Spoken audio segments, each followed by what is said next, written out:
welcome to the First Issue Club, where just like Sue Storm, we love a good read. We're your weekly comic book podcast where we're normally covering first issue comic books. What's hot, what's new, what's getting started in the shops, on the streets, in your eyeballs, all the way to your brain through your nervous system. This week, a little different. We're towards the end of the year. We're not going to do a normal year-end episode like other people. That's hack. We're about the future. We're going to do predictions. We're going to talk about 2024. We're going to soothsay. We're going to open our third eye betwixt our brows and gaze upon the year that is 2024 and tell you what's going to happen in the comic book industry. Hey, we've been in this game for quite a minute, right? Like, we're talking about just personally between you and me, right? Look at me. Look at me. Well, I've been doing this podcast since about 2015. You're going to tell me I don't notice trends that are going on? Me, Mike D, and who else? Who else is with me? We got the Kingmaker, Greg Cancel Pig Lick Tie. Oink, oink. And welcome to Future Issue Club, where we tell you what you're going to buy. And then I'm Budget King back from like the dead. Like a 2-year hiatus. So sorry. Well. Look who comes crawling back to First Issue Club. Please take me back. He made a big stink. I'm too big of a hot shot for you guys now. I'm never coming back to the show.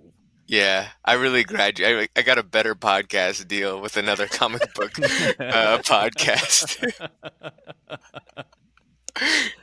That they don't call us old steady at First Issue Club for nothing. We outlasted every other comic book podcast there ever was or will be, and that's why we're talking about the next year. We'll put our fucking money where our mouth is at the end of the year and see what predictions we got right and which ones we got wrong. How about that? I like it. No, if we get any wrong, we'll cancel the show. we'll shutter our doors. Any of them. We're going to make a lot of wild predictions if any of them are wrong. Some of them will be contradicting each other, so we will be canceling the show next year. Yeah, more or less is what we're saying. Prediction number 1, Batman will die. Hey, I already know that's happening. It's in the solicits. Boom! Okay, a lot of different topics. You may be wondering, how am I going to consume this through my earlobes? Just sit back and relax. This is just going to be a free-form open conversation. I'm probably going to prompt the guys with some categories I can think of. They might range from stupid to really serious. So hang tight for the next 45 to an hour, and we'll talk through some of these common comic book things. This is definitely a show you throw on while you're cleaning the house, while you're just driving to and fro. Mm-hmm. As opposed to like sitting down and just listening to the podcast in silence. I've gotten emails from about 120 people that said whenever our show comes on, they sit down in an armchair, they put it through their speakers, and like they turn off their phone's in airplane mode, and they just play this episode to really digest it and let it soak in. And I will say doctors have recommended not to operate heavy machinery while listening to engaging with the First Issue Club. So perfect. Yeah. 9 out of 10 dentists suggest that you listen to First Issue Club in the morning.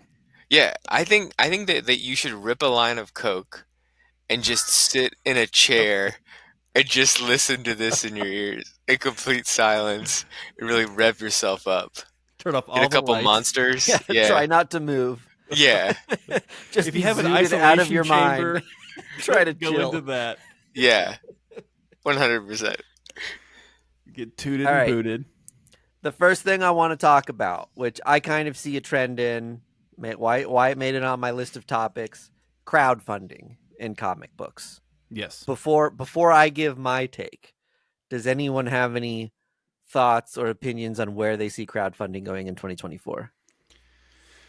I think crowdfunding in 2024 is going to have a resurgence among indie creators again. We saw in 2022 and 23 Boom Studios, Image, kind of Yeah, is there like a indie pushback to that? indie mainstream publishers really used kickstarting as a way to crowdfund their like graphic novels or their hardcover collected editions to kind of pay the bill before they published anything, which I've been on record saying that I do not enjoy at all. But I feel like I've seen it already happening at the end of this year where there's an indie resurgence of just scrappy upstarts that want to make weirdo comics are like just really going after it on Kickstarter. Are you all saying that Zoop is gonna take charge? I've ordered like 2 things from Zoop. I don't really know their methodology of crowdfunding. I mean, their whole thing is like this book wouldn't exist unless you bring it. It's basically like Kickstarter without the bullshit, but then you just like don't know anything about the book. This is something that I was going to say. I think the landscape is going to really increase for this, which is more or less what Greg said in different words. But you're going to see competitors to Kickstarter that are even more hyper focused on comic books. Like Kickstarter's 100% embraced the comic book thing, but a lot of people me and Budget King talked to a lot of people at LA Comic Con who are like, Kickstarter is a necessary evil for me as a creator. Like I hate working with them. So And if okay, someone can figure out a way to facilitate like some of the stuff better and hold your hand through the process a little more, that's probably something that could like benefit and draw more people away from Kickstarter. But I do see so many people having, access to these platforms that it seems to me like, at least over the last handful of years, that the quality of some stuff is starting to thin just because Yeah, so many people are this posting was like shit. this zine that we got, Snarlagon, Yeah. by Andrew McLean, and like his wife was saying like it's literally destroyed their life, just like them having to like. I mean, I think that's verbatim what she said actually, just like having to do all these fulfillments, like mailing them by hand, like no help, and then like Kickstarter Yeah, just taking a quality cut. control like of like getting batches of these things and like pages are falling out. Yeah. And so it just is like, yeah, I think there's a wide landscape for a competitor that does a little something for comic creators. Mm-hmm. which is wild because on Kickstarter, the number one moneymaker on Kickstarter is video games and video game related stuff. Number 2 is comic books. Like that is one of the most crowdfunded things on Kickstarter is zines and like comic books and like self-published Do you literature. count like the like fantasy? I feel like fantasy novels, like the Yeah, well, like any kind of Different book category. book. thing. Yeah, okay, yeah, yeah. But like though, like that combined is like the number 2 moneymaker for Kickstarter. So the fact that there's such a disconnect between getting it funded and then getting it fulfilled is bewildering. Like they should definitely have their shit together by now. The fact that Kickstarter hasn't bought like their own printer and distribution center from all the cash they're getting from this is nuts. All right, I'm going to move us on to the next topic. Digital comics. Over the last several years, we've seen hills and valleys in digital comics, not just in our like perception, but in some of like when you do see the numbers released of like are people engaging with these things? Do they contribute much more to piracy, the industry's perception? A lot of different hot takes on digital comics, and like I said, highs and lows. Is 2024 going to be a high year or a low year for digital comics? What do you see in the landscape? Hi, it's gonna go through the roof. Why? Comixology is out. Omnibus is in. People finally have a digital reader that is competent, where they can go check out a random issue they want to check out. For so long there has always been a buzz in comic book social media, like when a new book comes out, and there has been a lack of accessibility when people just want to go randomly check it out. They have to go find somewhere that they can go buy it from, like an LCS. Comixology has always been lacking in accessibility since they were absorbed and kind of like deconstructed. Now that like Omnibus and other platforms like it have finally cobbled together competent and like user-friendly platforms, people can now go check out a random issue of Do a Power Bomb, or or an indie hit that people are buzzing about on comics Twitter. I think we're going to see a new golden age of digital comics, and that's not hyperbole. One of the interesting things too is, Distillery's been doing these like, hey, read our comics for $1.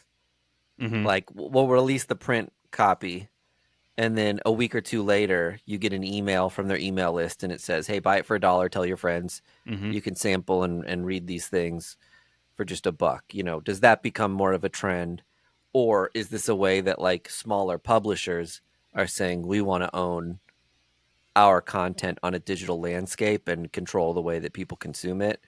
So you're going to buy it through our mini publisher instead of going to an external service. That's another interesting piece to me. I will say one of the things that I perceive that's maybe contrary to a lot of the conversations that I've had about the landscape of digital comics is how much is the consumer who isn't like so obsessed with comics to the point where they're doing things like listening to a comic book podcast going to ultimately reject Comixology's move to the Kindle app and people having lost some access to like previous comics? Are they still the heavy hitter, and are we overestimating the fact that they've pissed off comic fans? Do you think Well, do you think that that comic books like not selling as much, like the value going down, also plays into that? Like that, because the main argument for buying the hard copy is the collection, the value. So if that goes down, then does digital go up? Yeah, digital's more convenient. yeah. It doesn't take up physical space.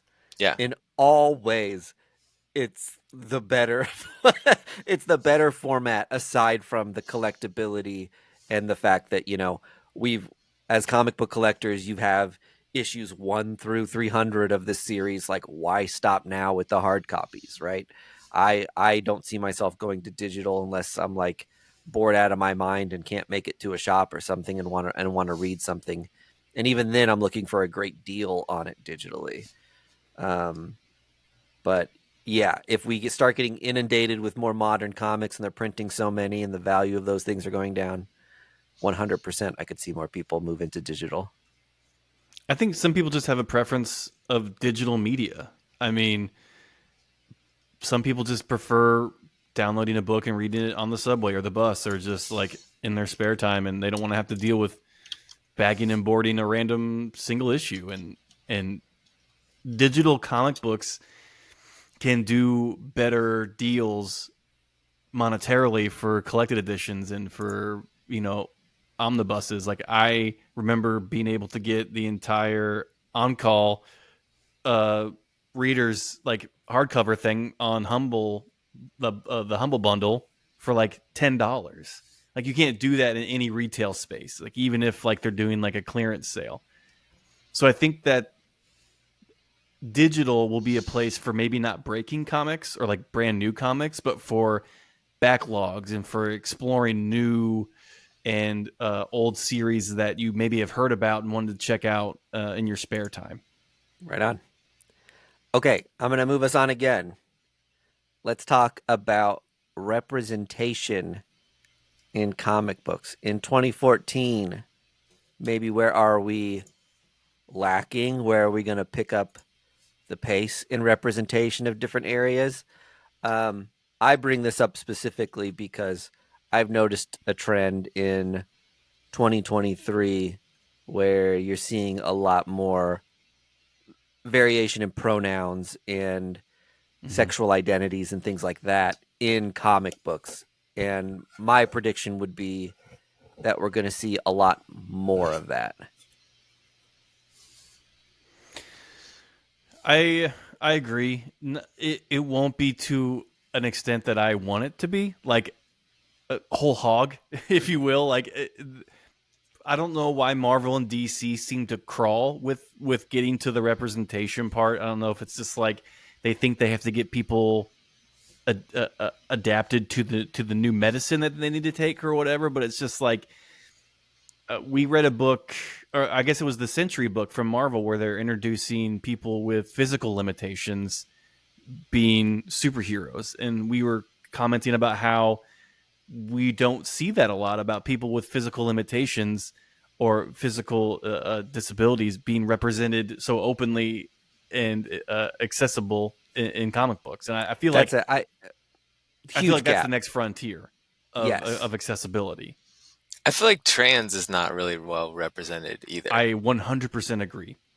We have maybe 2 or 3 prominent trans characters that are just around, not really, either leading a book or on a prominent team. But I agree. I think that needs to be in the conversation of just like, okay, they're acknowledged, but what are you doing with them? Like, it can't just be like a placeholder of just like, all right, we did it, so will you please just leave us alone? Right. Yeah, it can't be like we did this thing and now give us our trans card.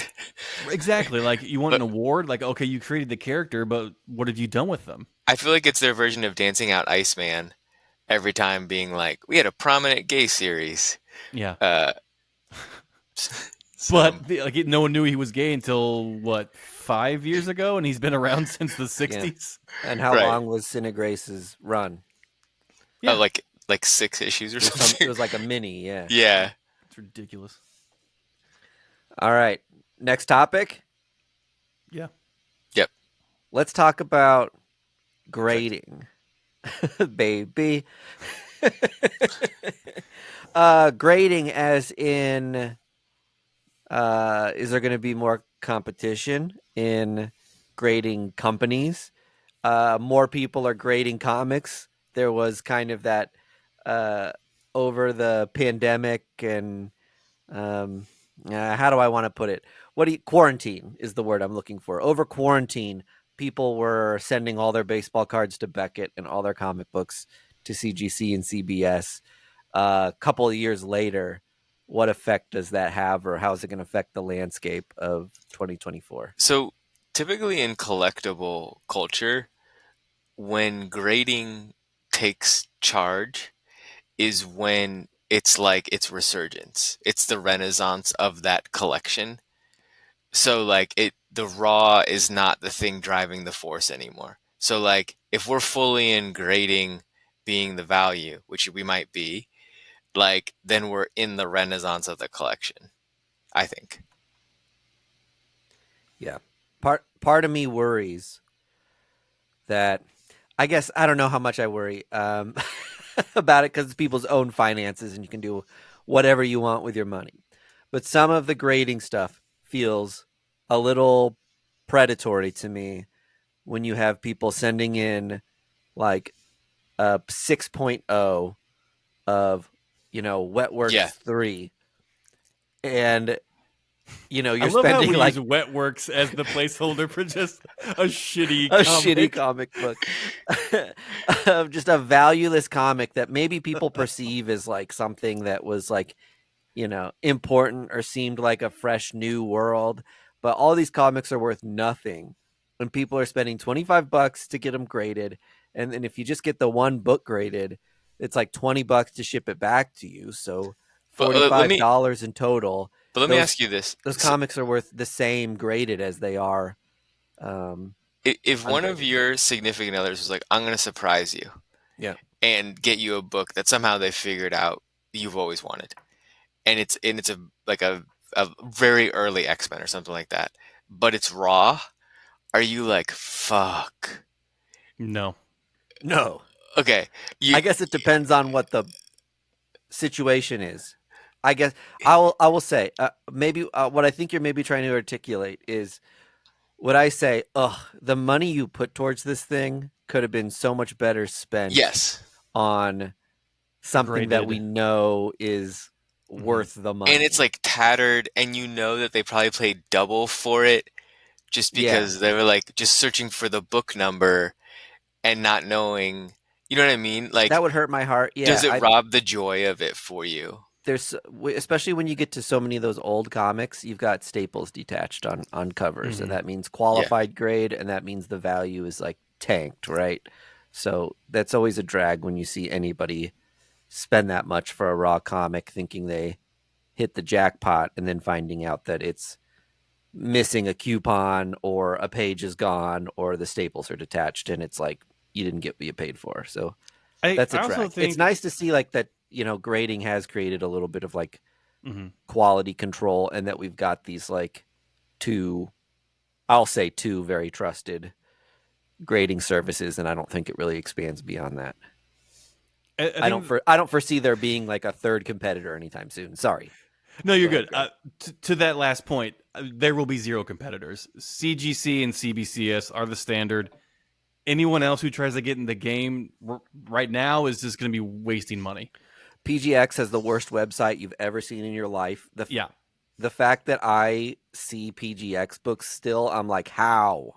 The reason that like, you can't, it's almost free to get a PGX book graded. There can't be competitors is because it's all, and this is unfortunate, but it's all based on their cred. Yes. So it's like you could be a better grader and even have a better eye, but you couldn't have a better reputation. So like it wouldn't matter. Yeah, it wouldn't. I think it's a miracle that CBCS has stuck around as long as they have. I think it's like largely because of their autograph authentication.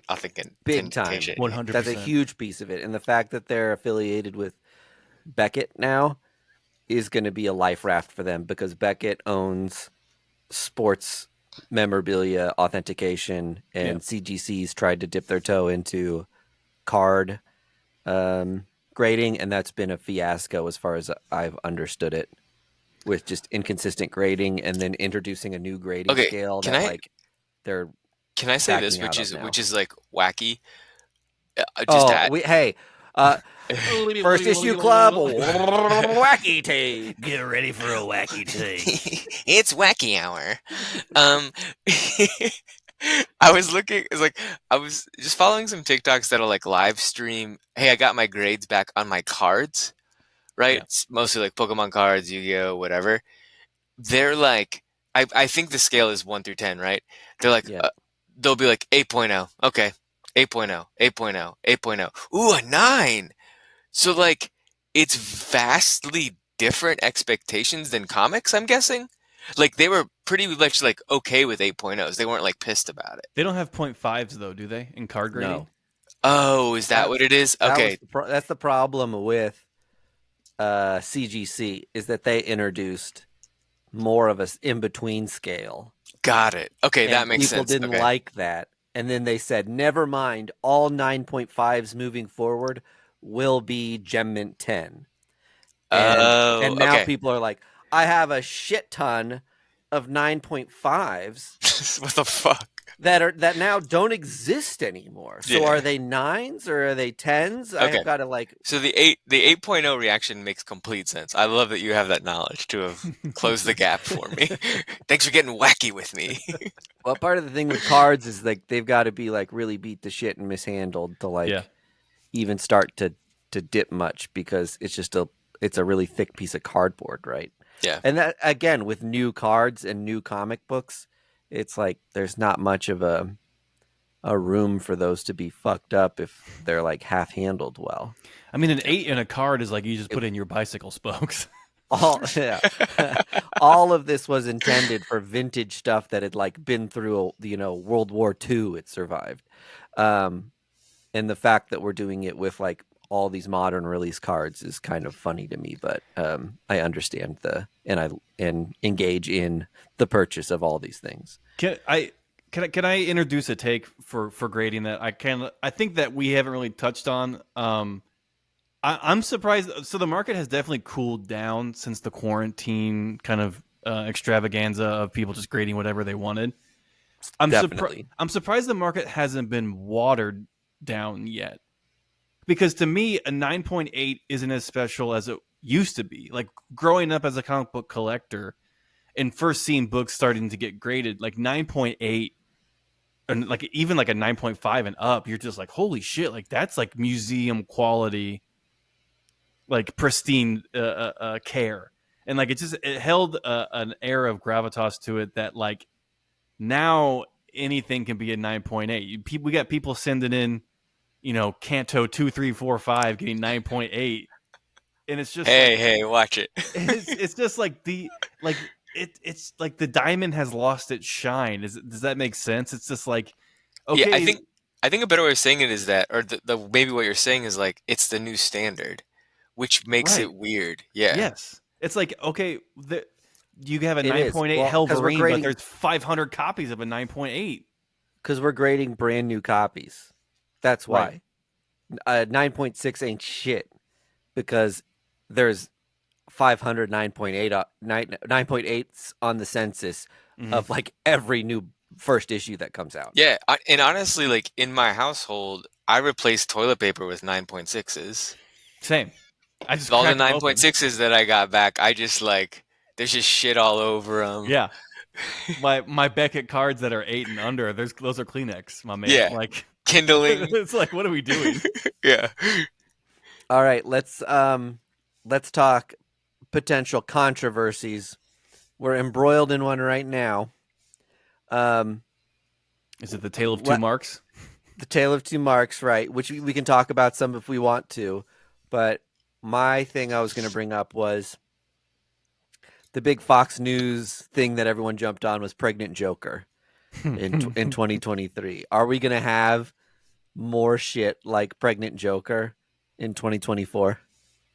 There will always be a Pregnant Joker every year in comic books, and that's not a commentary on comic books. That's a commentary on reactionary conservative culture. Anything that's a little bit outside the norm or wacky, they are going to shove down your Meemaw and Papaw's throat that this is the new normal. And they just they're using litter boxes in high school. Like, okay, they need a new boogeyman, and like it's the barrel's getting low when they're like, what about comic books again? Yeah, I really think comic books is a well that is gone to. Can we get Dean Cain? We need to distract from like another news story or something. Yeah, that it's like Starbucks right now. What's happening in comics this week? Because the Pregnant Joker thing was like he overate or something and like had a big belly, right? It was something as mundane as that. He ate Clayface, and then like barfed him up. Yeah, it didn't even like birth him. He threw up a Clayface that looked like Joker. Will it happen? Yeah. Will it be controversial? No, but it's just like it'll be a slow news cycle and somebody will write something. I feel like rail. I think Heathcliff is going to get a mani-pedi, and that's going to be the big controversy of 2024. Finally, I think Archie and Jughead are going to kiss. If I were Marvel or DC, I would just plan for it. I would be like, let's try to get the conservative. Let's try to get a couple of these. Yeah, like let's make Superman gay. Let's like have people cross streams, have an accidental Batwang, and like just like fire it off, and then you get all the nerds that are like they don't actually understand comics. You mean this show? They don't get us. They don't get comics. They don't really get us. This is just goofy stuff. This been happening for years. You think Pregnant Joker's the worst part? Yeah, I've been pregnant for 20 years. Oh, man. I mean, yeah. Inevitably something controversial will happen, and the comic book will be worth $400 for some stupid reason. Yeah. But then you'll have moments like where we had it in like X-Men Gold and Immortal Hulk, where people will hide racist and religious discriminatory imagery or wording in a book. And that's not controversial for like, oh, what'd they do that for? But it's something that people who are vigilant see that and be like, oh, we need to pause here for a second because something truly sinister is in the book, and we need to highlight it. The funny thing to me is that's the more newsworthy thing. And it got 100%. Then, like, nothing. a cartoon of the Joker looks pregnant compared to the Joe Bennett, like, Jewish jewelry store thing Yeah. is just like one of these is sinister and the other one is like a funny cartoon. All right. Is that all we have on that? Yeah. The only thing I'd add is that is as the war goes on in Israel and Palestine, I feel like that's gonna enter in comics more and be like more addressed like head on and stuff, and then like cause the sides there. So To that point, what about censorship as a topic? I don't know if there's much to say here or not, but I honestly think comics could use some more censorship. We've gotten pretty mouthy in the last couple decades. yeah, And take. I think we need to be put in our place, to be honest. that's less swear words. Swear words have, and that's the thing I've been thinking about for a while. Swear words have really been bothering me in comic books. Yeah. So I mean, I'd love to see more asterisks. I think we can all agree Superman's been taking his shirt off a lot more lately, and we need to just calm that down. Right. Yeah. Yeah. My dick can only be hard for so long. I mean, it's confusing to me in my Christian brain. so yeah, I guess I could see part of me is like censorship in comic books seems like a either Archaic. an archaic thing or two something that happens overseas. And I love the Comic Book Legal Defense Fund for all that they do to like try to defend people who are brought to court over a political cartoon or whatever they're trying to write. But the more that stuff like Our Pregnant Joker comes up and becomes a buzzworthy thing that's trying to distract from people, do publishers and creators feel more pressure to shy away from those things, or does that start a conversation surrounding I think that censorship? like Or even I'm overblowing and overthinking. well, I think that like one like credit to that is like the rating system of comics is archaic. Like there's nothing. It's basically it's YA or it's the Wild West. Yeah. Like Essentially. there was I was in a shop and there was this mom who was like, my kid I'm trying to buy a Christmas present for my kid, they're into Ninja Turtles, they're 7, and the shop owner went over and was like, oh okay, get this Last Ronin book, and I was like, I think not. And the mom was even like, oh no, this is what he wants, and I was like, I understand what you're saying, but if you got that from my 7-year-old, I would like not think that's correct. Yeah. That's and not then a Ninja like Turtle book you are used to. yeah. No, Yeah. Budget King and I have a mutual friend who took their kid to a comic book shop and they picked up Hit Girl. And the person at the counter has to know that Hit Girl is not an appropriate comic book for this little kid. Mm-hmm. Yeah. But from the cover, you just assume it's like, oh, it's a little girl who's like fighting crime, right? Right. Yeah. Yeah. Same as so like I Hate I guess- Fairyland. You're just like, whoa. Yeah. I know Scotty Young draws a really mean baby looking Right. creature, but you You'll- can't be reading that. Yeah. I guess note to not all comic shops are like that, and we've got a lot of good comic shops that we've been to as much as we've complained about the bad ones. But a tip out there to comic book shops that don't do this, like you're going to catch more flies with sugar, honey, however the saying goes. I think you nailed it. You're gonna have more repeat customers if you're not like just trying to like hawk a kid a book without them. A like, $3 book. they're good. They're in there to buy something. They want to find sell them something the to buy $10 anyway. hardback Yeah, that Marvel exactly made right. anyway. Yeah.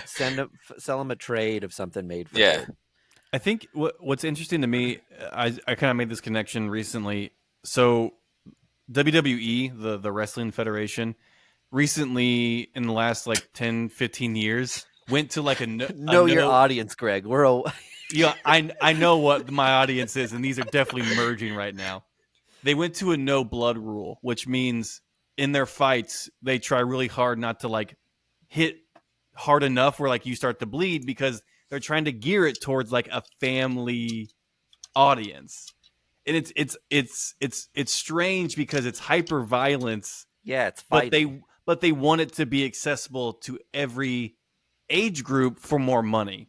You know what I'm saying? Like if it's too bloody, parents won't want the kids to watch it. And in reality, the kids are kind of what fuel the money machine more than uh, adults in Do you Arrested think Development. that's true? Yeah, I truly do. Adults are the ones that spend the money on this stuff. I know so many adult men who are wrestling fans. Yeah, I there's know. not. I think it's like it, they want to see it all. Like they would love if there was just straight on full on nudity. They don't want. No, They're not like yes. happy there's no blood.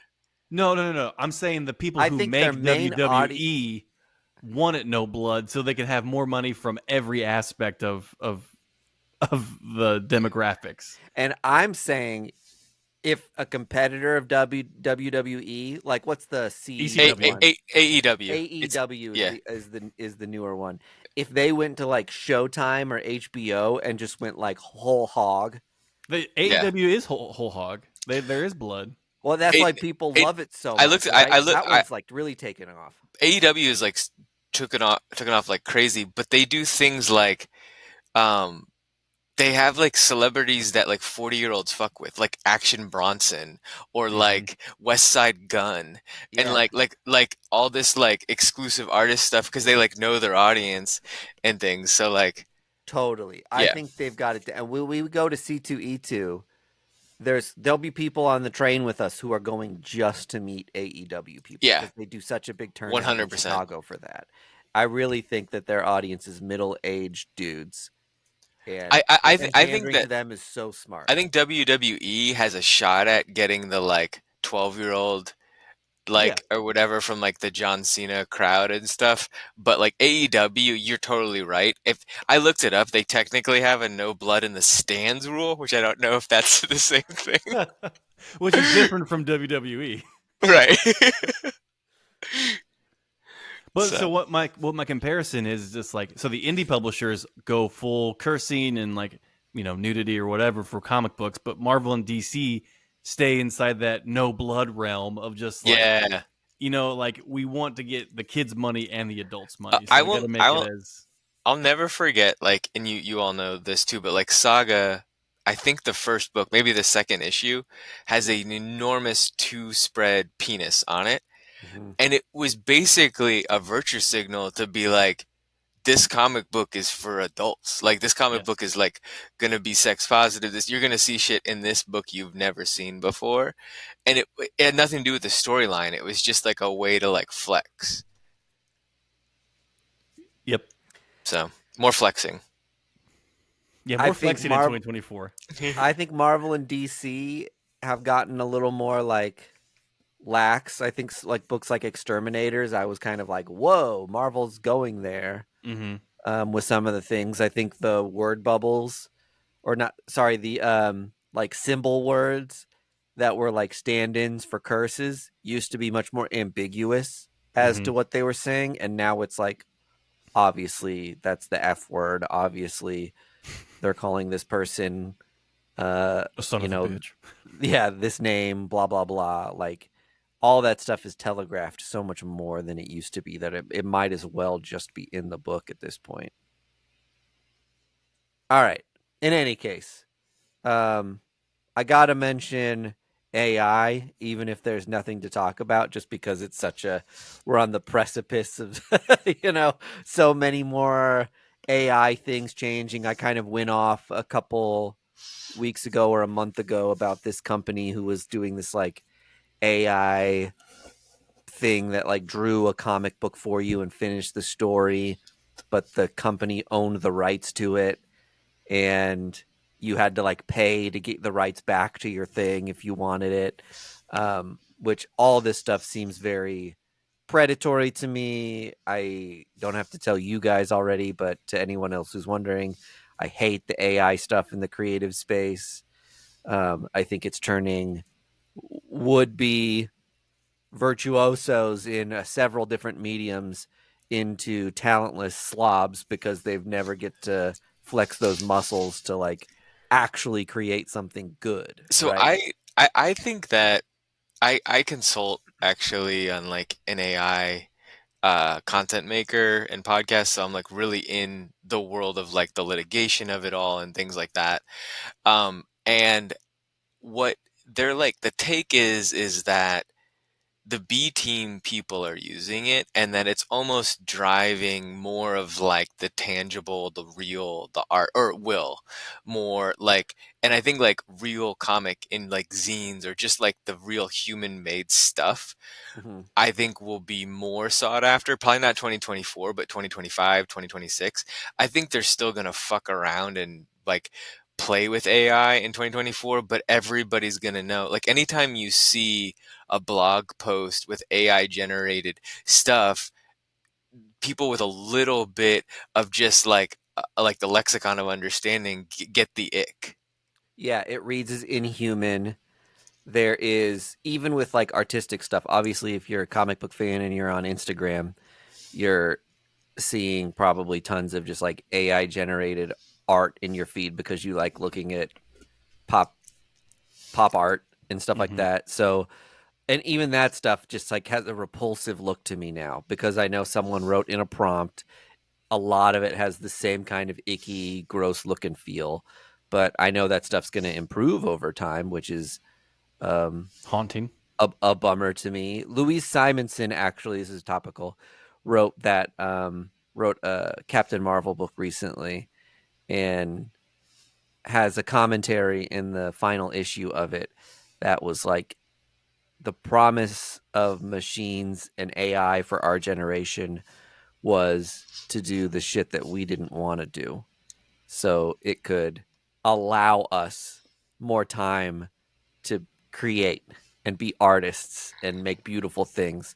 Instead, AI and machinery are doing all the beautiful fun things that that humanity should be like taking advantage of with their free time that this technology allows us. And it's just so fucked up and backwards. But yeah, I worry I there's mean, going to like be more I companies that just like are just shitting out manga constantly. But I hope you're yeah. right, Budget King, in that like there's a clear delineation that these are all bad. We can pick them out from a mile away, and it starts to skew more towards human I creativity. could see it like get rid of things like lettering, Mm-hmm. which kind of suck. Like that does suck. Like it's like the stuff that's like the have tos that people don't like when you put together a book, the last thing you're thinking of is who is my letterer. Well, Um, not necessarily. I mean, when computers got introduced, I'm sure hand letterists were a little nervous, but there are still many popular and prominent hand letterists in comic books. It is easier with computers, but I mean, there are people I'm that just still saying want like to. if you can't tell the difference, that's a job I could see going away, which would suck. Yeah, for sure. But the other ones I think are harder. So So 2024, we might not see AI make a huge impact on the comic book industry yet. I think honestly, my kids are going to be the generation that Is most have affected by it. what have the it's most. what it's gonna take away the like two people at Image Comics that run the Instagram feed. Like that's the job it's gonna take. But see, you're thinking like so. Right now, we're in the thicket of it of just like, no, this is bullshit. I want the real stuff. But my kids are gonna grow up with this and kind of just been like, oh, this is like normal. This is like the easy stuff. And like I think the dialogue is going to be Yeah, that different than scares from me. their generation than ours because they're going to grow up with it. Like Our my kid has a perception is that tablet. this stuff sucks, Yeah. but their perception is going to be this is My the way Yeah, things have my always kid exactly. has been. never tasted real food. Everything is just a bar Hmm. or in a pouch. There's never been any type of like a vegetable in their Yeah, mouth. it's We we're might be living in the reporting golden you to era for picky child eaters. services. I can't wait to have food in pill form. I'm fucking Oh yeah, ready. Soylent? Hell yeah. Soylent Green. All right, what about the consumer landscape? Can I Age, sex, location. Go ahead, Mike. Okay, so I You I have still been on out. AI? Yes, no. I no to answer this question, the Okay. consumer landscape. Do you think that distillery is like a thing that's going to have big waves into 2024 and throughout like and stuff like as far as I think of them as consumer modeled. They're collector oriented, meaning they have prestige format, prestige collectors at a prestige price. But what And good content.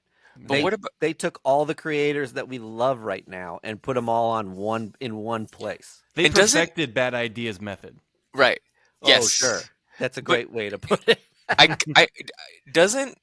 doesn't James Tunyon have a horror book coming out next year on it? And I kind of feel like that will be the marker of like, are they the real deal or not? How well that book does.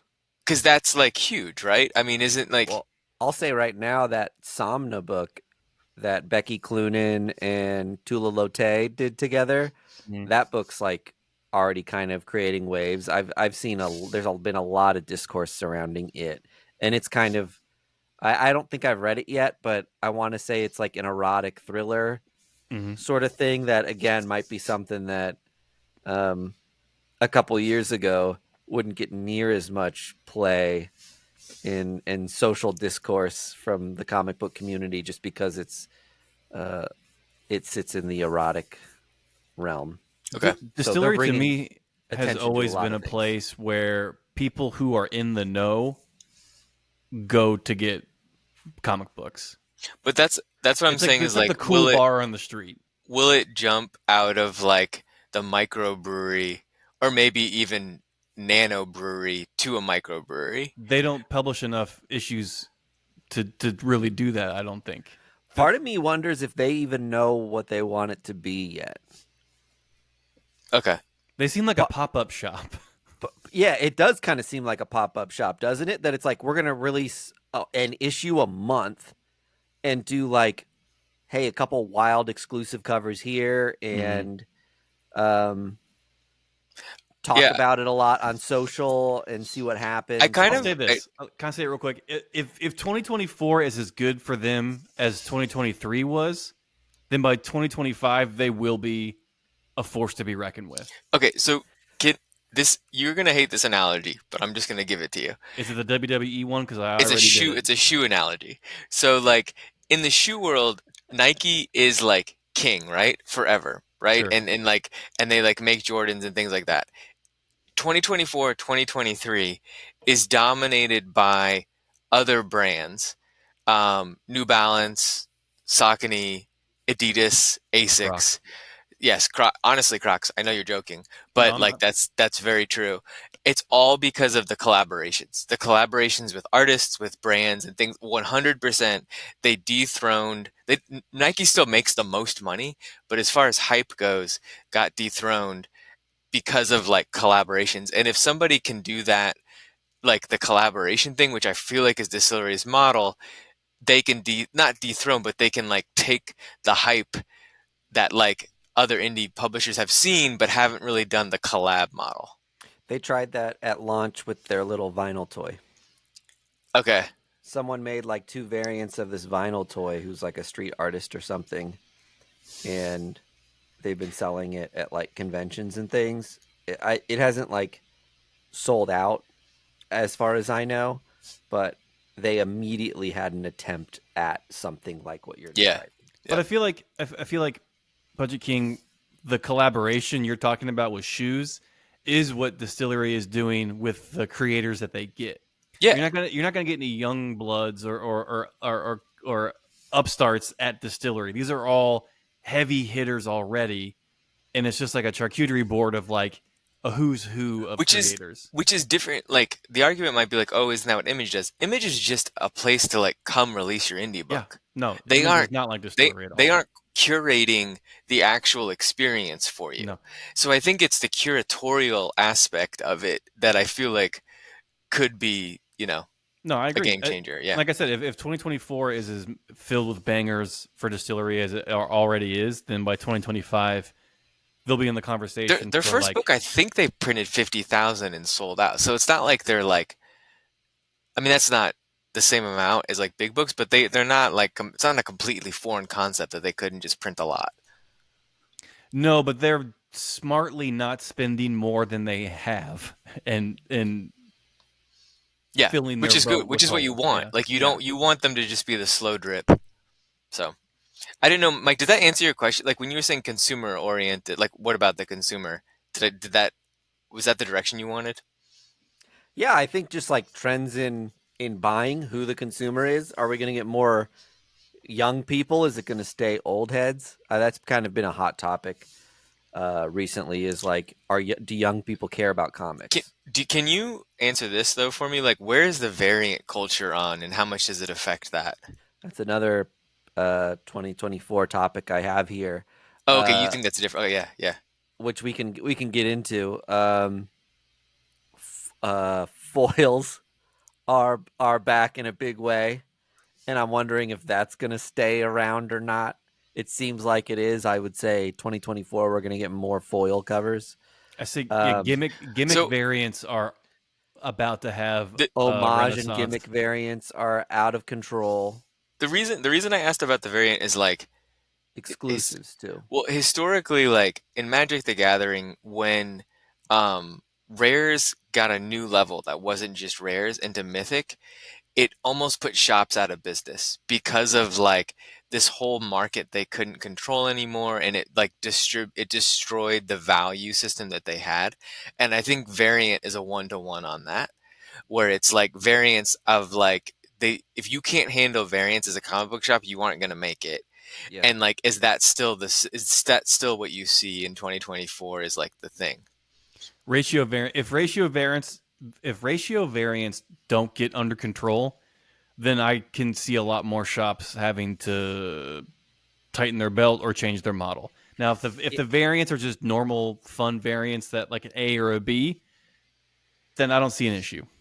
And I'll say too that there's this there's so many retailer exclusives now that I see stores that have like 150 copy, meaning they're only printing 150 of these ever. And people aren't buying them. That used to be like, I can get a 1 in 150 for $20. Like they're going to sell out day one. Yeah, Not anymore. stop with them. Stop with the retailer variants. There are so many of those covers. You know what's going to sell covers now in 2024 is Peach good Momoko. art. Good art on the cover that people actually want. Like the low number count and the number of different retailer incentives that exist for every single comic, like, is just watering down It's ridiculous. that market. But yeah, I think Greg's right that the stunt cover thing is coming back. There's Right now, there's few a books- scratch and sniff variant. yeah, and there's more on the way. I love that. You remember when Valiant did the hologram, but they did it from a distributor that like it was they just picked up everything that was left over. So Quantum and Woody. technically, yeah, so every cover was a original, One. yeah, 101. And like it didn't go off the way people thought. I think those are still worth like cover price. Yeah. But I love that idea because it completely eliminates the speculative market. You know what I Yeah. mean? Like if the cool variant, everyone can get the cool variant, then Yes. that's great. I honestly thought it was cool, and it was a cool story. So I honestly, I've loved DC's approach to variants, where they've just kind of equalized a lot of it. There are still like 1 in 25s and 1 in 50s, but they print so many of their comics that the prices of those come down. And most of the time, the coolest variant is the cardstock B cover, yeah, which is $1 more than the other one, and and it's going to grade better. And it's going to grade better. Mhm. You get a sturdier comic book. Like, I think that's awesome. If you pre-order it, you're getting your pre-order discount on it. I think DC still does variants right. But yeah, I kind of like, I feel like we had a rejection to stunt covers for a while, and I think I'd be fine as a consumer. I kind of miss certain parts of them, and those like lenticular covers coming back for like a little bit, or 3D embossed foil thing are fun to me, especially if the foil's used in a creative way. The problem is our community doesn't know anything about restraint, and as soon as it gets popular, it's Every over. other It's thing, already yeah. done. Okay, Yeah, then you get sick of it.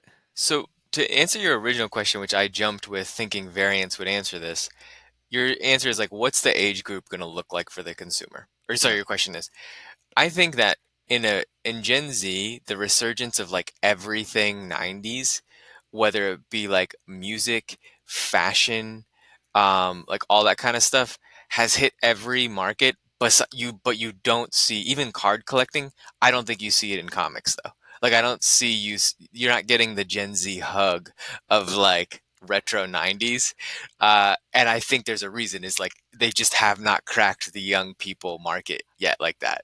One of the things I'm really interested in seeing is if that X-Men 97 show comes out, that if that's going to stir up interest again in like these weird 90s superhero cartoons, and that might draw some interest back into things like the X-Men, um, especially with how into anime and modern cartoons that like young adults are.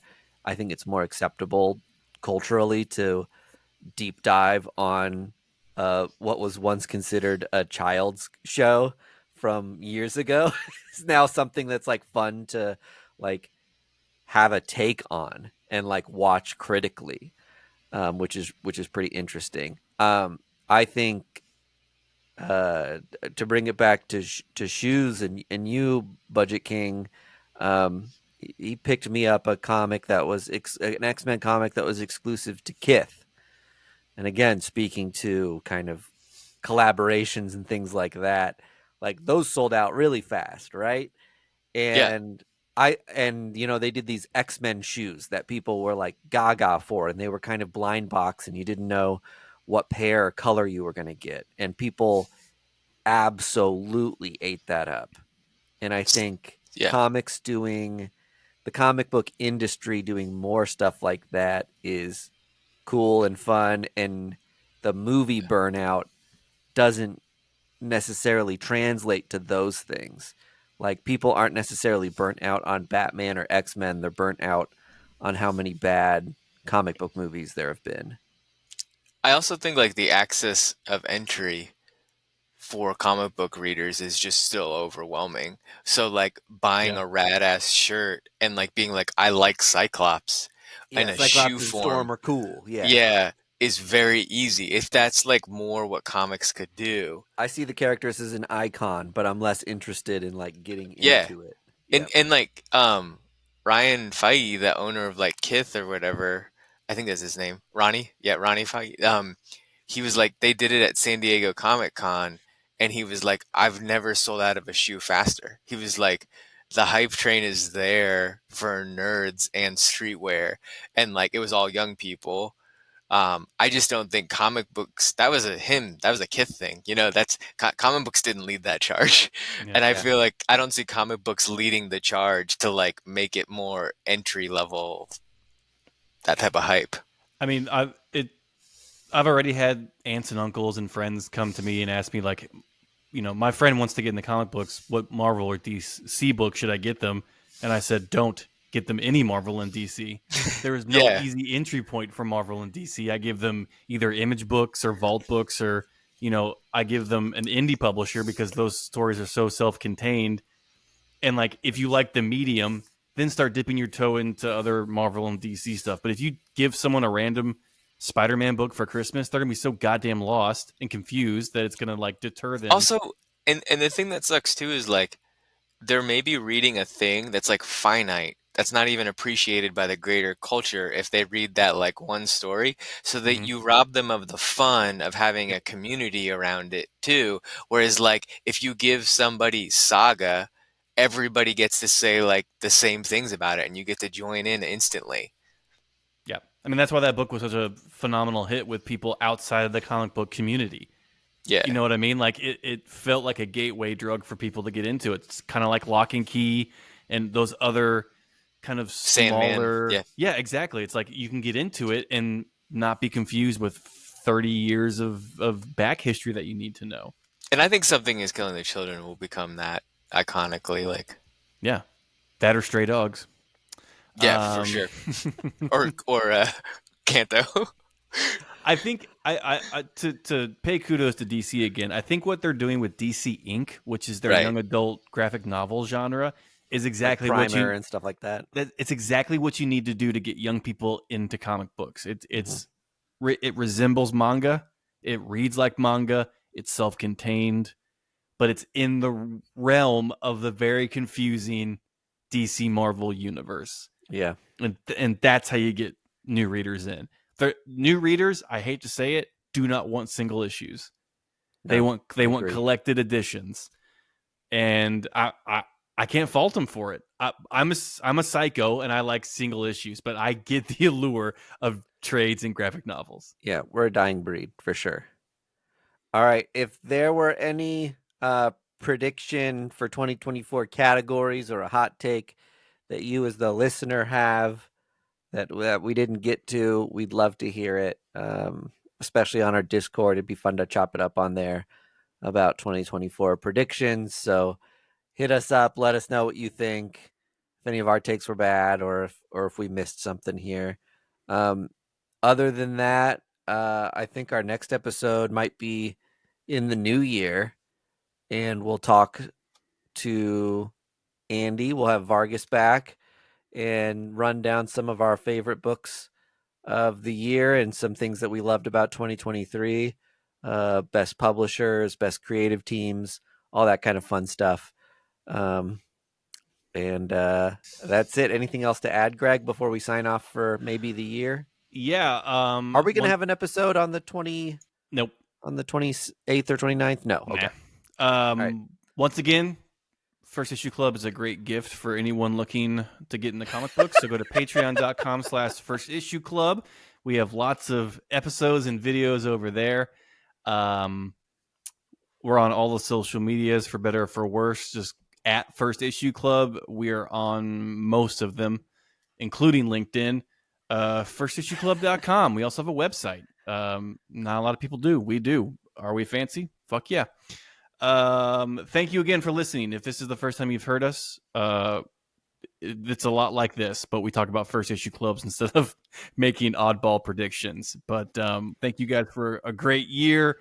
Personally, 2023 was, in my mind, a great year for comic books, but I'll get into more of that in our best of episode. But I'm very appreciative of all of you, and I can't wait to see what we do in 2024. Hear, hear. Budget King, you say anything? Oh, I didn't. I felt like that was the end. I was gonna thank you guys for having me on, and I apologize for anybody that's like, "Why the fuck is this guy on?" I also hate it when podcasts are like, this old guy who you don't know is now talking to you and like obviously interrupting the flow of the people you like. So I wanted to apologize to your audience. So thank you, and it was fun. There's about 5 old fans who heard you voice and we just celebrated that the Budget King was back. Good. Return of the King. All right. Thanks, guys. That was fun. All right. Bye-bye.